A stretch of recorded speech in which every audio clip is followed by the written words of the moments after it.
I bless the day I found you. I want to stay around you, and so I beg you, let it be me. Don't take this heaven from one if you must cling to someone now and forever. Let it be me. ये blog बनाने के दो कारण हैं। पहला तो ये कि इस सेमेस्टर के साथ साथ मेरी इंजीनियरिंग भी खत्म हो रही है, और दूसरा ये कि बनाया जा सकता है बिकॉज आज का पेपर सबसे आसान है। अपॉलॉजीज ऑलरेडी अगर आपको पंखे की आवाज़ आ रही हो, मेरा पंखा काफ़ी ज़्यादा लाउड है, लेकिन I can not help it because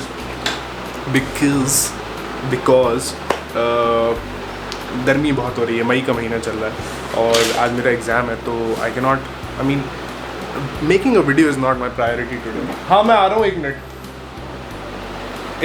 आ रहा हूँ। तो मैंने पंखा थोड़ा धीमा कर लिया है, हाँ सही दिख रहा हूँ, बढ़िया। तो मैं पंखा थोड़ा धीमा कर लिया बिकॉज जब मैंने सुना तो एक्चुअली बहुत गंदा साउंड आ रहा था। Apologies again for that.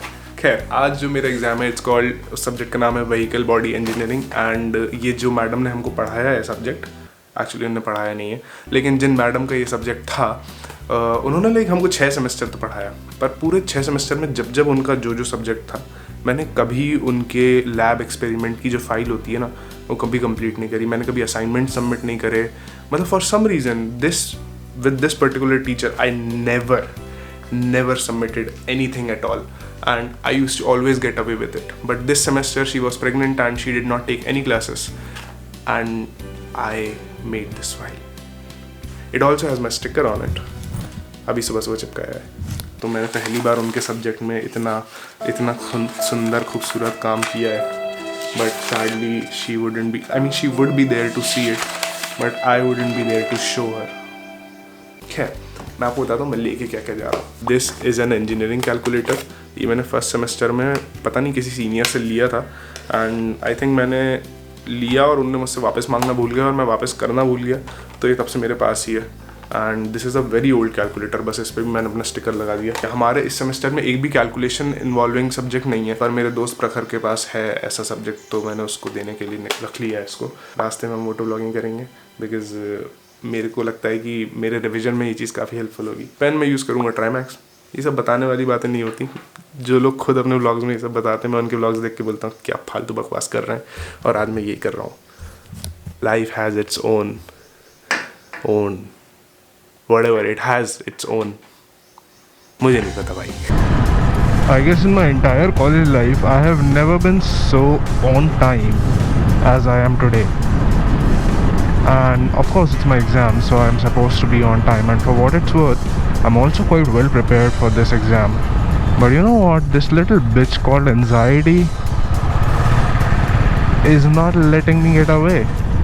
मुझे बहुत ज़्यादा ऐसा महसूस हो रहा है कि मैंने कुछ छोड़ दिया है, जबकि एक्चुअली मेरी 5 यूनिट हो गई। वही compare this to my first year self. मैं एग्ज़ाम देने गया था, आई रिमेंबर, सिर्फ 1 या 2 यूनिट करके। लाइक ऐसे 2-3 सब्जेक्ट्स थे फर्स्ट ईयर में जिनकी मैंने सिर्फ 2-3 यूनिट्स करी थी।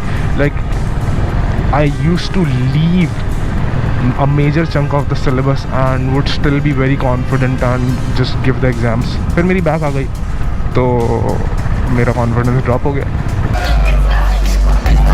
Nonetheless, I like this shape of the Honda City.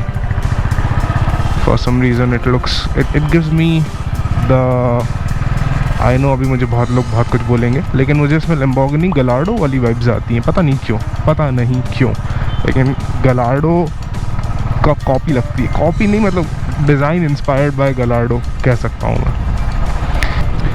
Let's discuss my syllabus and मेरे रिवीजन भी हो जाएगा मेरा, और आपको भी थोड़ी ऑटोमोबाइल इंजीनियरिंग पता चल जाएगी।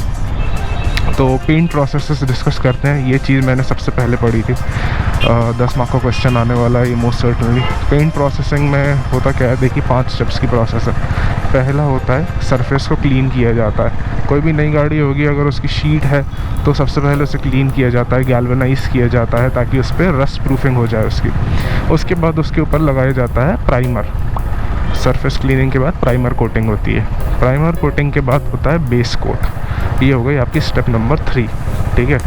बेस कोट एक ऐसी प्रोसेस है जो एक मल्टी लेयर प्रोसेस होती है। मल्टी लेयर मतलब कि एक कोट बेस कोट करने के बाद आपका काम ख़त्म नहीं होता है, आपको मल्टीपल कोट्स करने पे, because paint is a like aesthetics of a vehicle are a subjective topic and right now we are going to consider कि you are the man, all right, you are the person who owns the company or whatever, perhaps it is your project car। तो इस consideration में आप, हे भगवान, ये police की गाड़ी इतना धुआं छोड़ रही है। बेस कोट मल्टीपल लेयर्स में लगाया जाता है। पहले एक लेयर लगाई जाती है, फिर उसे सूखने दिया जाता है, फिर उसको अगर आपको वो नहीं मिलता सेटिस्फैक्शन तो आप फिर से एक और लेयर लगाते हो, उसे सूखने देते हो।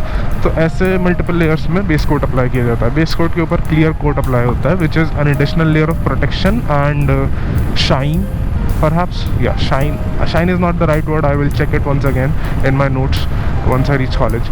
and जो बेस कोट के ऊपर क्लियर कोट लगाया जाता है, this is the 4th step. And clear coat is also a multi layer process just like the base coat. एक कोट होता है, फिर उसे ड्राई होने दिया जाता है, एंड देन एक और होता है, एक और होता है, ऐसे करके 3-4 कोट्स कर दिए जाते हैं उसके, 3-4 लेयर्स सिर्फ क्लियर कोट के। जो लास्ट स्टेप होता है इट्स कॉल्ड क्योरिंग। उसमें गाड़ी को एक ऐसे एनवायरनमेंट में खड़ा कर दिया जाता है where it is in a heated environment where the paint is allowed to set and harden. So this ensures the longevity of the paint and yeah, that's it। इसके बाद एक चीज़ होती है एस्केलेशन, जो हमारे सिलेबस में है। एस्केलेशन मीन्स कि मान लीजिए आपने पेंट कर दिया but still there are some spots and blemishes and you want to get rid of it, of course, because it's your car। So consider that the standard procedure of painting could not solve this problem, so now you are going to opt for escalation। escalation में होता ये है कि आप फिर से उसके ऊपर वो करते हैं, क्या बोलते हैं, बेस कोट अप्लाई करते हैं। बेस कोट के बाद डायरेक्ट क्योरिंग होती है। It is just not that simple कि वो सूख गया फिर से एक और कोट कर दिया। प्रॉपर क्योरिंग होगी, फिर उसके ऊपर क्लियर कोट होगा, फिर उसकी क्योरिंग होगी, and now you are going to check if the results are satisfactory. नहीं होगा तो फिर से ही प्रोसेस रिपीट होगा, and this process is called escalation of paint. And I am going to obviously write a lot about it, उतना बोल तो नहीं रहा ना, ठीक है। नेक्स्ट हम आते हैं बस बॉडीज़ के ऊपर। तो बस बॉडीज़ का सीन सिंपल होता है यार। बस बॉडी 4 तरह की होती हैं। There are 4 types of buses based on the mode of operation, and right now what I am going to do is called classification of buses. तो type 1, type 2, type 3, type 4 buses होती हैं। Type 4 buses are for special purpose such as the army buses, such as those used for ambulance purposes, hospitals and या समझ गए, school की बस भी special purpose बस ही होती है। Tourist buses type 1, type 2, type 3 होती हैं। Type 1 is intra city, type 2 is intra state and type 3 is inter state. तो इंट्रा सिटी बसेस जो होती हैं सिटी के विद इन ट्रैवल करती हैं। ये basically urban with in the suburb travel करती हैं, ठीक है। फिर टाइप 2 बसेस जो होती हैं, जो मैंने बोला था कि इंटर स्टेट, तो ये एक ही स्टेट के अंदर 2 या मल्टीपल शहरों के अंदर ट्रैवल करती हैं। एंड टाइप 3 इंट्रा स्टेट, ये मल्टीपल स्टेट्स के मल्टीपल सिटीज़ में ट्रैवल करती हैं। और टाइप 4 में बता चुका हूँ स्पेशल पर्पस होती हैं। अब इनका नेक्स्ट क्लासिफिकेशन होता है बेस्ड ऑन कंफर्ट लेवल। तो बेस्ड ऑन कंफर्ट लेवल इनके 4 क्लासिफिकेशन होते हैं। The first one is called NDX which offers little to no comfort. Basically इसमें बेस मॉडल जितने, एक बेस मॉडल कार में जो भी कंफर्ट या लग्जरी फीचर्स होंगे वही इन बसेस में होंगे, ठीक है। फिर उसके बाद होती है SDX which is the standard deluxe. Okay, standard deluxe. तो स्टैंडर्ड डीलक्स में आपको वो सारे फीचर्स मिल जाएंगे। तो स्टैंडर्ड डीलक्स में आपको वो सारे फीचर्स मिल जाएंगे जो कि बेस से ऊपर वाले मॉडल में होते हैं, जैसे कि अरे यार फीचर्स तो मैं भूल गया। खैर, स्टैंडर्ड फीचर्स में आपको ऐसे फीचर्स मिल जाएंगे। फिर उसके ऊपर होती है DLX जो डीलक्स बस होती है, इसमें आपको काफ़ी लग्जरी मिल जाएगी। एंड लास्ट में आती है ACX। तो ACX बस जो होती है इसमें आपको AC मिल जाता है, ठीक है। बस ये 4 क्लासिफिकेशन होते हैं। इसके बाद इनके भी 3 क्लासिफिकेशन होते हैं बेस्ड ऑन द कैपेसिटी। तो कैपेसिटी बेसिस पे हम देखेंगे तो आपके fuck man I forgot, alright, वहाँ जाके मैं चेक करूँ। कैपेसिटी बेसिस पे बेसिकली माइक्रो बसेस होती हैं, मिनी बसेस होती हैं, देन मिडी बसेस होती हैं, देन स्टैंडर्ड बसेस होती हैं, and then the greater capacity buses. But इनके नाम जो लाइक अपर टाइटल है वो मैं भूल गया हूँ, तो वो मेरे को चेक करना पड़ेगा। जैसे ये जो है लार्ज कैपेसिटी बस है, ठीक है, एंड ये डबल डेकर भी है। सो एंड ये आपकी स्कूल बस हो गई स्पेशल पर्पस, और वो आपकी SR8 जो हो गई वो हो गई आपकी what intra-city bus, but this is a medium sized bus, so I mean it can accommodate up to 70 people, so that's why it is called a medium sized bus. Last में आपके क्या बचता है? लास्ट में आपके I forgot man। हाँ, ये 2 topics हो गए, चलिए 10-10 मार्क्स के। अब क्या पढ़ाऊँ भाई, याद क्यों नहीं आ रहा। हाँ जी, क्लासिफिकेशन ऑफ व्हीकल्स हो गया, different kinds of load, symmetrical load. देखिए जो लोड्स होते हैं वो एरोडायनेमिक लोड्स होते हैं, ठीक है, और डिफरेंट काइंड्स ऑफ लोड्स में यार man I need to reach college quickly, because मेरे को ऐसा फील हो रहा है कि मुझे सब कुछ भूल गया हूँ।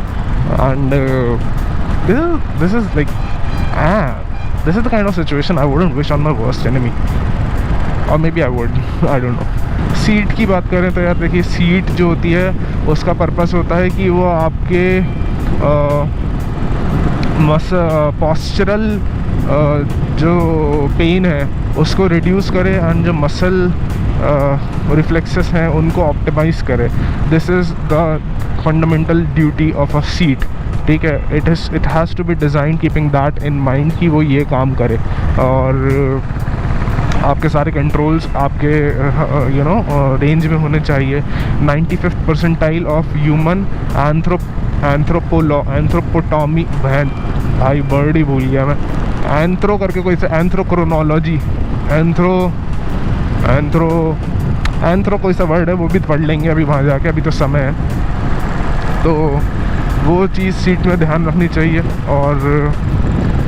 और भी चीज़ें हैं यार जो दिमाग में अभी आ ही नहीं रही हैं। मुड़ना है यहाँ से।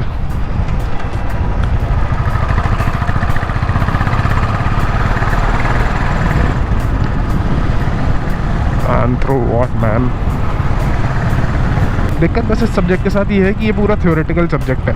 अगर इसमें न्यूमेरिकल्स होते, डेरिवेशंस होते, तो वो हमें याद रखना बहुत आसान होता, बिकॉज प्रैक्टिस इतनी बार कर लेते हैं। अब थ्योरी की प्रैक्टिस करना भी अपने आप में पाप लगता है, तो बच्चे वो भी नहीं करते, और क्योंकि ये समझते हैं कि थ्योरी तो बहुत आसान है। लेकिन द प्रॉब्लम इज़ कि you have to memorise a lot, and that kind of sucks. और चलिए अब तो पहुँच ही गए कॉलेज। बस one of the last times that I enter this place, and yeah, let's be just happy about it.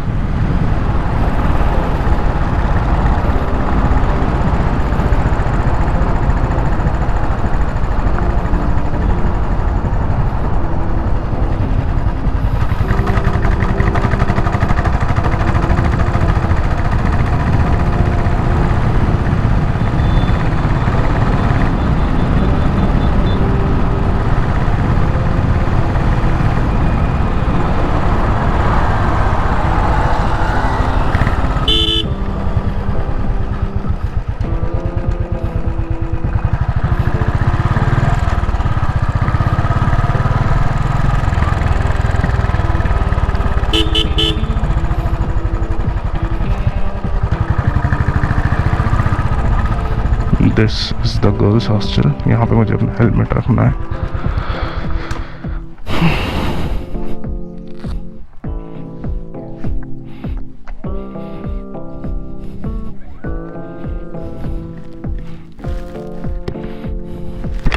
It's 10:12, so I do have like 45 minutes to revise everything. बाहर खड़ा हूँ, नीचे आ जाओ।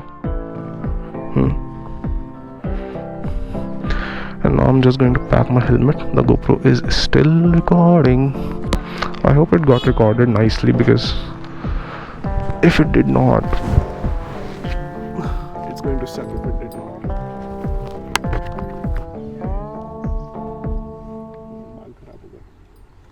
Thank you for watching till here. I'll keep you updated. Without your sweet love, what would life be?